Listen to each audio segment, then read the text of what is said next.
बिस्मिल्लाहिर्रहमानिर्रहीम। Welcome to Cantor publishers video session.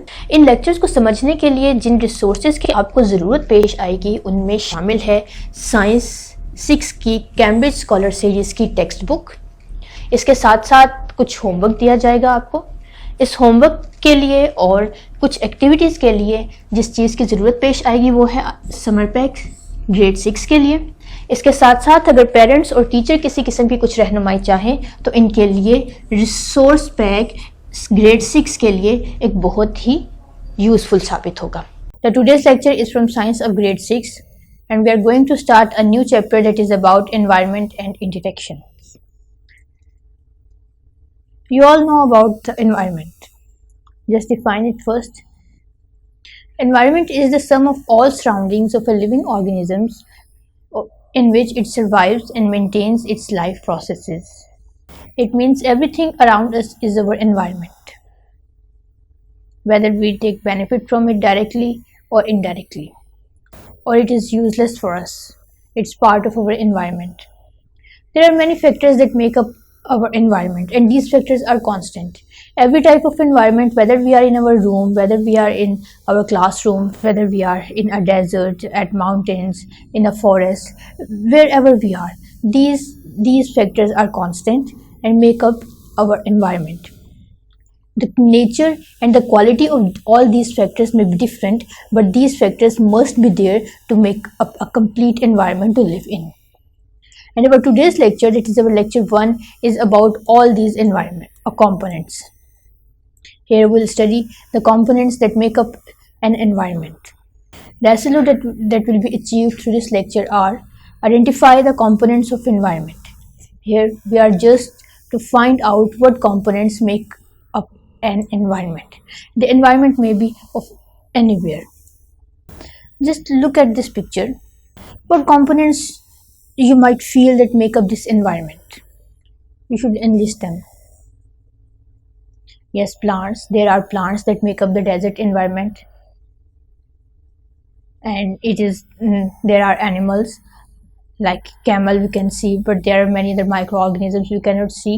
There are many small animals like snake, like beaver, like scorpions that are found in desert and make up the desert environment. And you have read about all these animals that make up a desert environment.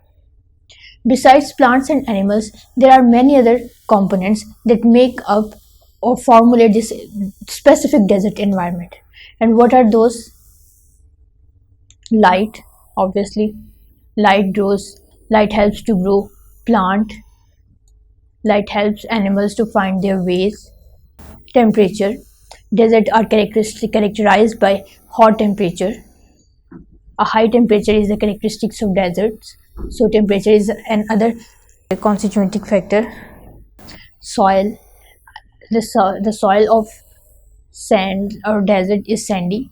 There is sand all around in deserts. So it is also a characteristic feature of deserts. Air, although is very warm, but is a feature of this environment and is present everywhere. Without air, plants cannot exist. Without air, animals cannot breathe. So it is also a prime or the major factor of any type of environment. Now, these two factors that are living, plants and animals, whether they may be of any kinds. Plants may be trees, shrubs, herbs, or any kinds. And animals may be large animals, small animals, insects. These two are living factors. So the living factors of an environment are called biotic factors. Biotic means living, whereas all these are non-living factors of the environment, and these are called non-living or abiotic factors. In desert environment, although there is a little amount, but water is also present. It is also a constituting factor of desert environment. Let's observe another picture. It's a forest environment, but you can see here plants, animals of any kind. Both these factors may be of any type and kind. Not only we can see here in the picture, but also those plants and animals we cannot see here, just as microorganisms, microplants, many plants that are hidden under these plants. So all these are included in these factors that make up this environment. Plants, animals, and light, temperature is also there. If the temperature would not be suitable, plants and animals could not live there. Soil, ultimately plants gain their nutrients from the soil, so soil is also a characteristic and feature of this environment. Air is also there because living things are present, it means air is there. Water, plants and animals both need water and depend upon water for their life, so it is also the characteristic feature of this environment.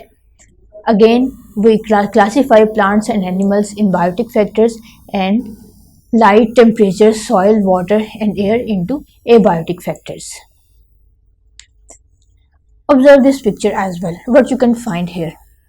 Plants, which are in the form of grasses, humans, although there are animals present in this environment, but we cannot see here as these are microorganisms or insects. Again, we classify them into biotic factors, and the abiotic factors of this particular environment are light, temperature. Temperature is very low as compared this temperature with that of previous pictures, but temperature is there and a deciding factor of this environment. Soil, which is frozen almost, air, which is also very cold, and water. So these are all the factors that make up a particular environment. Although their feature, although their quality, although their nature may be different, but these factors must be there to make up an environment. By the absence of any factor, the environment cannot be complete. Here is a water environment, a pond environment. Here you can also find biotic factors just as plants, some animals, and abiotic factors are light, temperature, air, water, etc. यहाँ पे हमने देखा कि ये जो biotic factors और abiotic factors है ये कांस्टेंट हैं किसी भी एनवायरनमेंट के लिए. एनवायरनमेंट कोई भी हो, इन फैक्टर्स में से कोई भी ये तमाम फैक्टर्स ज़रूर प्रेजेंट होंगे. ये अलग बात है कि इनकी नेचर मुख्तलिफ होगी, और यही वो कंपोनेंट्स हैं जो किसी भी एनवायरनमेंट को बनाते हैं. अब आप अपनी टेक्स्ट बुक की तरफ आते हैं. टेक्स्ट बुक में पेज 41 ओपन कीजिए तो आपको टॉपिक मिलेगा components of environment. Topic heading है 4.1. यहाँ पे भी वही दो फैक्टर्स, वही दो क्लासिफिकेशंस हैं एबायोटिक फैक्टर्स की, और पेज 42 पे आपको मिलेगी बायोटिक फैक्टर्स, जो जिनके बारे में अभी हमने पढ़ा था. अब ये हो सकता है कि किसी जगह पे एनिमल्स की जगह, एनिमल्स में लॉयंस की जगह कैट्स हों, लेकिन एनिमल्स तो होंगे, और प्लांट्स में ट्रीज़ की जगह श्रब्स हों या वीड्स हों, लेकिन प्लांट्स तो होंगे वहाँ. सो ये जो सारे फैक्टर्स हमने पढ़े हैं ये किसी भी एनवायरनमेंट के लिए कांस्टेंट हैं. अब हम देखते हैं कि आइडेंटिफाई तो कर लिया आपने सारे एनवायरनमेंट फैक्टर्स. अब हम देखते हैं कि ये सब क्यों ज़रूरी हैं. एक ब्रीफ इंट्रोडक्शन करते हैं, लेकिन एसएलओ की डिमांड ये है कि आपने आइडेंटिफाई करना है कंपोनेंट्स ऑफ एनवायरनमेंट को. ये आपके लिए एक एक्स्ट्रा नॉलेज होगा कि अगर आपको पता हो कि कोई भी फीचर, कोई भी फैक्टर किसी भी एनवायरनमेंट के लिए क्यों ज़रूरी है, क्यों वहाँ पे प्रेजेंट होना ज़रूरी है. So it would be an age. लेकिन बेसिक पर्पज़ ये है कि आप आइडेंटिफाई कर सकें किसी भी एनवायरनमेंट के कंपोनेंट्स को. तो लाइट किसी भी एनवायरनमेंट के लिए क्यों ज़रूरी है. लाइट ऑर्गेनिजम्स की एक्टिविटी को डायरेक्टली और इनडायरेक्टली इन्फ्लुएंस करती है. For example rate of photosynthesis. Plants हम पढ़ चुके हैं लास्ट चैप्टर में भी, प्रीवियस चैप्टर में भी हमने पढ़ा कि लाइट की क्वालिटी, लाइट की इंटेंसिटी फोटोसिंथेसिस को अफेक्ट करती है. इसी तरह लाइट की एक्टिविटी एनिमल्स की एक्टिविटीज़ को भी इफेक्ट करती है. अब आते हैं एयर की तरफ. Air most important abiotic factor है. एयर एनिमल्स के लिए क्यों ज़रूरी है, क्योंकि ये एनिमल्स को ऑक्सीजन प्रोवाइड करती है, और प्लांट्स के लिए इसलिए ज़रूरी है कि ये प्लांट्स को कार्बन डाइऑक्साइड प्रोवाइड करती है. So without the presence of air life would not be possible there. अब सॉइल है. सॉइल में प्लांट्स ग्रो करते हैं क्योंकि सॉइल प्लांट्स को मुख्तलिफ तरह के न्यूट्रिएंट्स प्रोवाइड करती है. इसके अलावा सॉइल एक बेसिक स्ट्रक्चर भी देती है जहाँ पे एनिमल्स, ह्यूमंस अपने घर बना सकें, अपने डिफरेंट तरह के स्ट्रक्चर्स डेवलप कर सकें. इसके अलावा सॉइल एनिमल्स को और प्लांट्स को पानी भी फ्राहम करती है। Water and temperature are the most important abiotic factors affecting all the living beings because living things depend upon water directly. Living organisms require water for their continued existence. Water is an essential liquid to keep the temperatures of the body at an optimum level. पानी की वजह से ही हमारी bodies का temperature कायम रहता है. All the life activities are done with a specific range of temperature. अगर टेम्परेचर स्पेसिफिक होगा तो ही लिविंग ऑर्गेनिजम्स वहाँ पे सर्वाइव कर सकेंगे. अगर टेम्परेचर बहुत ज़्यादा एक्सट्रीम पे चला जाए, बहुत हाई हो जाए या बहुत ज़्यादा लो हो जाए तो लाइफ एग्जिस्ट नहीं कर सकती. With a specific range of temperature, when temperature will exceed the requirement, life living beings will be die. अब आते हैं बायोटिक कंपोनेंट्स की तरफ. बायोटिक कंपोनेंट्स वो कंपोनेंट्स हैं जो कि लिविंग है. आप जानते हैं कि लिविंग कंपोनेंट्स को बायोटिक कंपोनेंट्स कहा जाता है.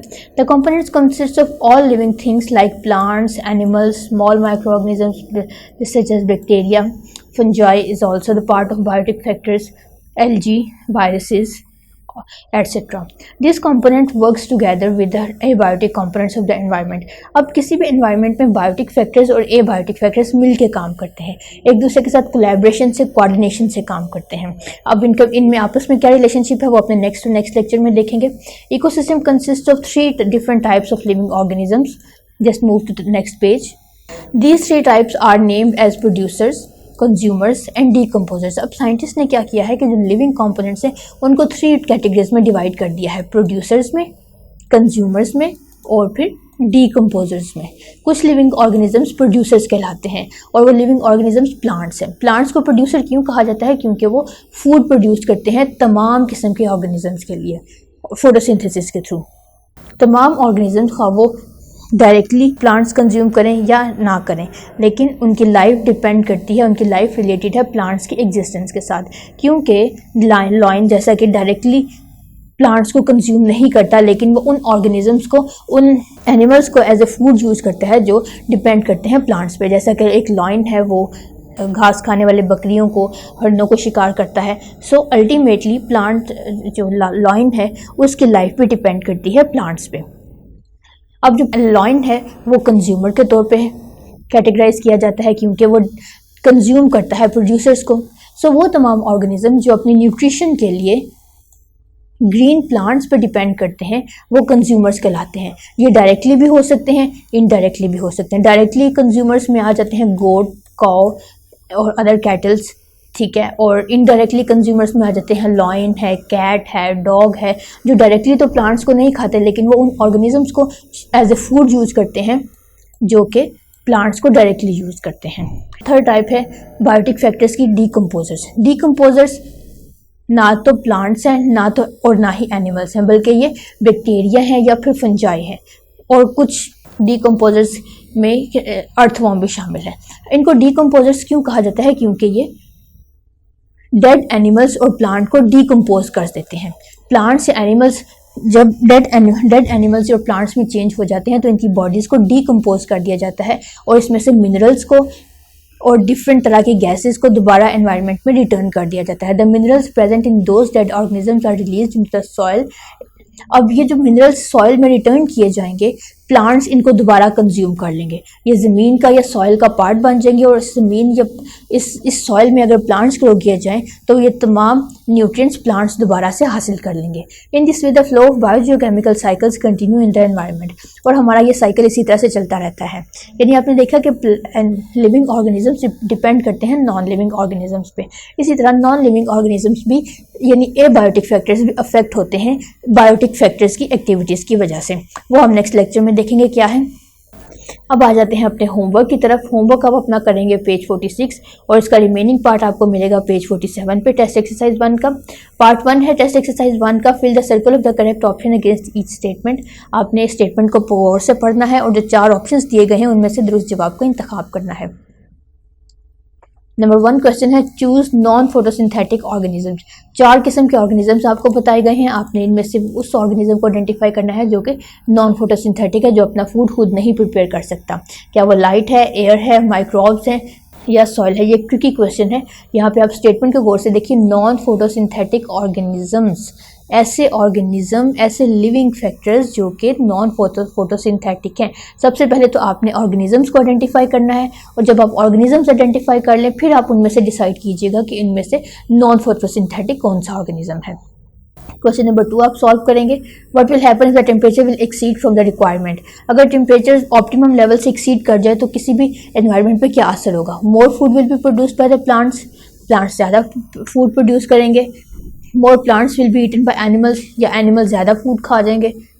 There will be more rainfall, या बारिशें बहुत ज़्यादा होंगी। All living beings will die, तमाम किस्म की लाइफ ख़त्म हो जाएगी। जो भी राइट आंसर हो आप उसका सर्कल फिल करेंगे।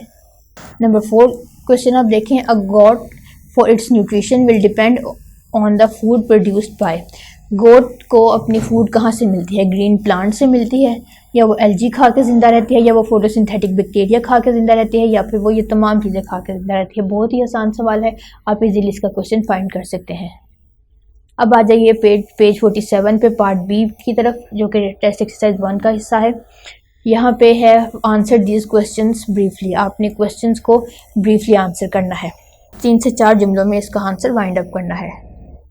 क्वेश्चन नंबर 2 आप सॉल्व करेंगे। Enlist the abiotic factors that form an ecosystem. Ecosystem या किसी भी एनवायरनमेंट के एबायोटिक फैक्टर्स को आपने एनलिस्ट करना है, जस्ट एनलिस्ट करना है, इसको एक्सप्लेन नहीं करना। सवाल को गौर से पढ़ा करें और फिर इसको आंसर किया जाएगा। यहाँ पे सवाल की डिमांड सिर्फ एनलिस्ट करने तक है। नेक्स्ट आ जाए रिव्यू एक्सरसाइज पे, जो कि पेज 51 पे आपको मिलेगी। यहाँ भी पार्ट 1 पार्ट ए है, इसका MCQs हैं। क्वेश्चन की स्टेटमेंट दी गई है, उसके अकॉर्डिंग आपने करेक्ट आंसर को फाइंड आउट करना है। क्वेश्चन नंबर 1 आप सॉल्व करेंगे। What is the collective term used for a pond in which a fish और algae has to survive and maintain its life process. आपने कलेक्टिव टर्म बतानी है कि अगर एक फ़िश और एल्गी एक सर्वाइव में, एक पॉन्ड में सर्वाइव कर रहे हैं तो उसको क्या कहेंगे। क्या ये वो एक एनवायरनमेंट बना रहे हैं, क्या वो एक इकोसिस्टम बना रहे हैं, क्या वो बायोस्फीयर डेवलप कर रहे हैं, या बायोम डेवलप कर रहे हैं। आप टिडबिट्स में दिए गई इन्फॉर्मेशन पढ़ेंगे कि टेक्स्ट बुक से, तो आप इजीली इसका क्वेश्चन फाइंड आउट कर सकते हैं, इसका आंसर फाइंड आउट कर सकते हैं। क्वेश्चन नंबर 6 देखिए। From where a consumer gets its food and energy. Consumer अपना फूड कहाँ से हासिल करता है? होस्ट से, प्रे से, पैरासाइट से, या कार्निवोर से। जहाँ से भी लेता है आप उसको मार्क करेंगे। फिर आ जाइए पार्ट बी की तरफ। यहाँ से आप define ecology question number 1 solve करेंगे। इकोलॉजी की डेफिनेशन पेज 41 पे आपके टिडबिट में वाले सेक्शन में दी गई है। फिर आप पार्ट सी देखेंगे। पार्ट सी में है highlight the components of environment. आपने एक एनवायरनमेंट के बायोटिक और एबायोटिक दोनों तरह के कंपोनेंट्स को एनलिस्ट करना है और 1 to 2 सेंटेंसेस में उसको एक्सप्लेन भी करना है। अब आ जाइए अपने समर पैक में की तरफ। समर पैक का पेज 38 ओपन कीजिए। यहाँ पे आप एक्टिविटी 4.1 सॉल्व करेंगे, लेकिन एक्टिविटी सॉल्व करने से पहले आप इसका ये ऊपर वाला सेक्शन भी सॉल्व करेंगे, जिसमें 2 क्वेश्चंस हैं। क्वेश्चन नंबर 1 में आपने लोकेशन बतानी है कि आपका पर्टिकुलर SLO जो कि था identify the components of environment, किस जगह पे एड्रेस किया गया है। आप पेज नंबर बताएंगे, हेडिंग नंबर बताएंगे, और उसके बाद आप इस SLO का पर्पस पढ़ेंगे कि ये SLO आपके लिए स्टडी करना क्यों ज़रूरी है। फिर उसके बाद आप एक्टिविटी 4.1 सॉल्व करेंगे। Enlist the biotic and abiotic factors which you know in your daily life and write their role in the environment. आपने अपनी डेली लाइफ में, यानी जिस एनवायरनमेंट में आप रह रहे हैं, उस एनवायरनमेंट के बायोटिक और एबायोटिक फैक्टर्स को एनलिस्ट करना है, और ये भी बताना है कि वो फैक्टर आपके लिए किस तरह से ज़रूरी है। जैसा कि आपको हिंट दिया गया है कि air is an abiotic factor and it is needed for respiration. यानी आपके एनवायरनमेंट में जो एयर है वो एक एबायोटिक फैक्टर है, और ये रेस्पिरेशन के लिए ज़रूरी है कि आप एयर से कार्बन डाइऑक्साइड एक्सेल करते हैं एयर में और ऑक्सीजन इनहेल करते हैं। इस तरह आप स्टेप बाय स्टेप 1 by 1 तमाम बायोटिक और एबायोटिक फैक्टर्स को बताएंगे और उस पर्टिकुलर फैक्टर का इन्फ्लुएंस भी बताएंगे अपनी लाइफ में। इसके बाद आ जाइए अपने SLO बेस्ड MCQs की तरफ, जो कि आपको मिलेंगे पेज 42 पे। MCQ नंबर 1 सॉल्व करेंगे आप habitat is determined by biotic factors, abiotic factors, man made factors, या बायोटिक एंड एबायोटिक फैक्टर्स।